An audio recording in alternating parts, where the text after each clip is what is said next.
CET ಗೊಂದಲ, ತಪ್ಪಿತಸ್ಥ ಅಧಿಕಾರಿಗಳ ವಿರುದ್ಧ ಕ್ರಮಕ್ಕೆ ರಾಜ್ಯಪಾಲರಿಗೆ ರೂಪ್ಸಾ ಮನವಿ. ಈ ಬಾರಿಯ ಸಿಇಟಿ ಪರೀಕ್ಷೆ ಗೊಂದಲದಿಂದ ಕೂಡಿದ್ದು, ತಪ್ಪಿತಸ್ಥ ಅಧಿಕಾರಿಗಳ ವಿರುದ್ಧ ಕೂಡಲೇ ಕ್ರಮ ಜರುಗಿಸುವಂತೆ ರೂಪ್ಸಾ ಕರ್ನಾಟಕ ರಾಜ್ಯಪಾಲರಿಗೆ ಮನವಿ ಸಲ್ಲಿಸಿದೆ. ಈ ಬಗ್ಗೆ ಪ್ರತಿಕ್ರಿಯೆ ನೀಡಿರುವ ರೂಪ್ಸಾ ಕರ್ನಾಟಕ ರಾಜ್ಯಾಧ್ಯಕ್ಷ ಲೋಕೇಶ್ ತಾಳಿಕಟ್ಟೆ, ಈ ಬಾರಿ ಕರ್ನಾಟಕ ಪರೀಕ್ಷಾ ಪ್ರಾಧಿಕಾರ ನಡೆಸಿರುವ ಸಿಇಟಿ ಪರೀಕ್ಷೆ ಅತ್ಯಂತ ಗೊಂದಲದ ಗೂಡಾಗಿದ್ದು, ಭವಿಷ್ಯದ ಕನಸನ್ನು ಹೊತ್ತ ವಿದ್ಯಾರ್ಥಿಗಳಿಗೆ ಆತಂಕ ಸೃಷ್ಟಿಸಿದೆ. ಸುಮಾರು 51 ಅಂಕಗಳಿಗೆ ಹೊರ ಪಠ್ಯ ವಿಷಯಗಳ ಪ್ರಶ್ನೆಗಳನ್ನು ಕೇಳಲಾಗಿದ್ದು, ಸುಮಾರು 3.5 ಲಕ್ಷ ವಿದ್ಯಾರ್ಥಿಗಳ ಉನ್ನತ ಶಿಕ್ಷಣದ ಕನಸಿಗೆ ತಣ್ಣೀರೆರಚಿದಂತಾಗಿದೆ. 2023-24ನೇ ಸಾಲಿನಲ್ಲಿ ತೆಗೆದುಹಾಕಿರುವ ಪಾಠಗಳಿಂದ ಪ್ರಶ್ನೆಗಳನ್ನು ಕೇಳಲಾಗಿದ್ದು, ಈ ಕುರಿತಂತೆ ವಿದ್ಯಾರ್ಥಿಗಳ ಹಾಗೂ ಪೋಷಕರ ವಲಯ ಭಾರೀ ಆಕ್ರೋಶಕ್ಕೆ ಕಾರಣವಾಗಿದೆ. ಇದೀಗ ಸರ್ಕಾರ ಒಂದು ಸಮಿತಿ ರಚಿಸಿ ಗಣಿತ ವಿಷಯಕ್ಕೆ ಮಾತ್ರ 2 ಗ್ರೇಸ್ ಅಂಕಗಳನ್ನು ಕೊಟ್ಟು ಕಣ್ಣೊರೆಸುವ ತಂತ್ರ ಮಾಡಿ ಪ್ರಕರಣವನ್ನು ಮುಚ್ಚಿ ಹಾಕುವ ಹುನ್ನಾರ ನಡೆಸುತ್ತಿದೆ ಎಂದರು.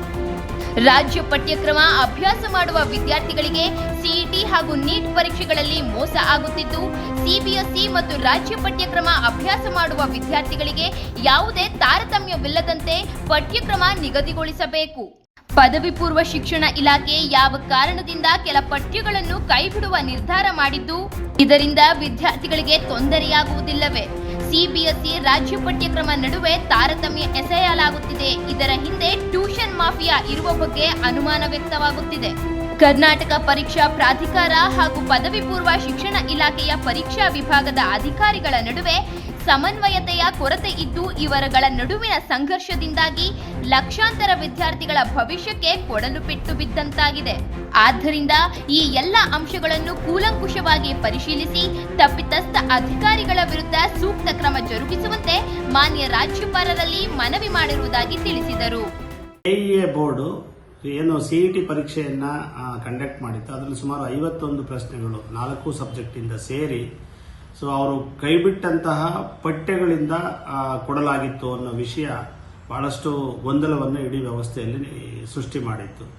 ಈ ಕುರಿತು ರೂಪ್ಸಾ ಕರ್ನಾಟಕ ತಮ್ಮ ಆಕ್ರೋಶವನ್ನು, ಪ್ರತಿಭಟನೆಯನ್ನು ನಾವು ನೇರವಾಗಿ ಸರ್ಕಾರಕ್ಕೆ ಸಲ್ಲಿಸಿದ್ವಿ. ಅದರ ಪರಿಣಾಮ ಅವರೊಂದು ಕಮಿಟಿಯನ್ನು ಮಾಡಿಬಿಟ್ಟು ಆ 51 ಪ್ರಶ್ನೆಗಳನ್ನು ಸಂಪೂರ್ಣವಾಗಿ ಆ ಮಾರ್ಕ್ಸ್ ಅನ್ನು ಕನ್ಸಿಡರ್ ಮಾಡಲ್ಲ ಅನ್ನೋ ತೀರ್ಮಾನಕ್ಕೆ ಬಂದಿದ್ದಾರೆ.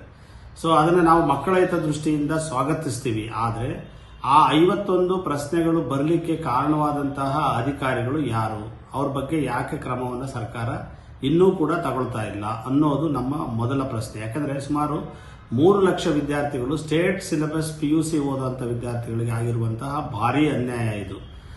ಇದರ ಹಿಂದೆ PUC ಬೋರ್ಡ್ ಅಲ್ಲಿರುವಂತಹ ಉನ್ನತಾಧಿಕಾರಿಗಳ ಕೈವಾಡ ಇದೆ ಅನ್ನೋ ಶಂಕೆ ಎಲ್ಲರಲ್ಲೂ ಚರ್ಚೆ ಆಗ್ತಾ ಇದೆ. ಯಾಕೆ ಅಂತಂದ್ರೆ ಏಕಾಏಕಿ PUC ನಲ್ಲಿ ಇಷ್ಟೊಂದು ಪೋರ್ಷನ್ಸ್ಗಳನ್ನು, ಅಂದ್ರೆ ಇಷ್ಟೊಂದು ಪಾಠಗಳನ್ನ ಬಿಡಲಿಕ್ಕೆ ಕಾರಣ ಏನು? ಇದರ ಹಿಂದೆ ಟ್ಯೂಷನ್ ಮಾಫಿಯಾ ಇದೆಯಾ, ಟ್ಯೂಷನ್ ಕೈವಾಡ ಇದೆಯಾ ಅನ್ನೋದು ಈಗ ಚರ್ಚೆ ಆಗ್ತಿರೋ ವಿಷಯ. ಯಾಕೆ ಅಂತಂದ್ರೆ ಇಡೀ ದೇಶದಲ್ಲಿ ಎಲ್ಲಾ ಮಕ್ಕಳುಗಳು PUC ಆದ ನಂತರ ನೀಟ್ ಅನ್ನ ಬರೆದ್ಬಿಟ್ಟು ಮೆಡಿಕಲ್ ಸೇರುವಂತದ್ದು ಅಥವಾ JEE ಅನ್ನ ಬರೆದ್ಬಿಟ್ಟು IIT ಸೇರುವಂತಹ ಕನಸನ್ನ ಕಾಣ್ತಾ ಇರ್ತಾರೆ. ಅದರಲ್ಲಿ ಅತಿ ಹೆಚ್ಚು ಕನಸು ಕಾಣೋದು ಅಂದ್ರೆ ಅತಿ ಹೆಚ್ಚು ವಿದ್ಯಾರ್ಥಿಗಳು ಯಾರು ಅಂತಂದ್ರೆ ಸ್ಟೇಟ್ ಸಿಲೆಬಸ್ ಅಲ್ಲಿ PUC ಮಾಡುವಂತ ವಿದ್ಯಾರ್ಥಿಗಳು. CBSE ಅಥವಾ ICSE ಪಠ್ಯಕ್ರಮ ಬೋಧಿಸುವಂತವು, ಅದು ಕಲಿಯುವಂತ ವಿದ್ಯಾರ್ಥಿಗಳಿಗೆ ಯಾವುದೇ ಸಮಸ್ಯೆ ಇಲ್ಲ. ಯಾಕೆ ಅಂತಂದ್ರೆ ಆ ಪಠ್ಯಗಳಲ್ಲಿರುವಂತಹ ಪ್ರಶ್ನೆಗಳನ್ನೇ ಅವರು ಎಲ್ಲಾ ಪಠ್ಯಗಳನ್ನು ಇರುವಂತಹ ಪ್ರಶ್ನೆಗಳನ್ನ ಅವ್ರು ಕೇಳ್ತಾರೆ. ಆದ್ರೆ ಸ್ಟೇಟ್ ಸಿಲೆಬಸ್ ಅಲ್ಲಿ ಏನಾಗಿದೆ ಅಂದ್ರೆ ಕೆಲವು ಪೋರ್ಷನ್ಸ್ ಗಳನ್ನ ತೆಗೆದಿದ್ದಾರೆ. ಕಾರಣ ಏನು? ಆ ರೀತಿಯ ಪೋರ್ಷನ್ ಅನ್ನ ತೆಗೆಯೋದ್ರ ಮೂಲಕ ಆ ವಿದ್ಯಾರ್ಥಿಗಳು ನೀಟನ್ನ ಬರಿಬಾರ್ದ ಅನ್ನೋದು ಇದರ ಹಿಂದಿನ ಹುನ್ನಾರ ಅನ್ನೋದು ನಾವು ಶಂಕೆ ವ್ಯಕ್ತಪಡಿಸ್ತಾ ಇರೋದು. ಇದು 3 ಲಕ್ಷ ವಿದ್ಯಾರ್ಥಿಗಳಿಗೆ ಆಗಿರುವಂತಹ ಅನ್ಯಾಯ. ಈ ಕುರಿತು ತಕ್ಷಣ ಇದಕ್ಕೆ ಅವಾಂತರಕ್ಕೆ ಕಾರಣವಾದಂತಹ ಅಧಿಕಾರಿಗಳ ಮೇಲೆ ಕ್ರಮ ಜರುಗಿಸಬೇಕು ಅಂತ ಹೇಳಿ ನಾವು ಇವತ್ತು ರಾಷ್ಟ್ರಪತಿಗಳಿಗೆ ಮತ್ತೆ ರಾಜ್ಯಪಾಲರಿಗೆ ನಾವು ಮನವಿಯನ್ನ ಸಲ್ಲಿಸ್ತಾ ಇದ್ದೀವಿ.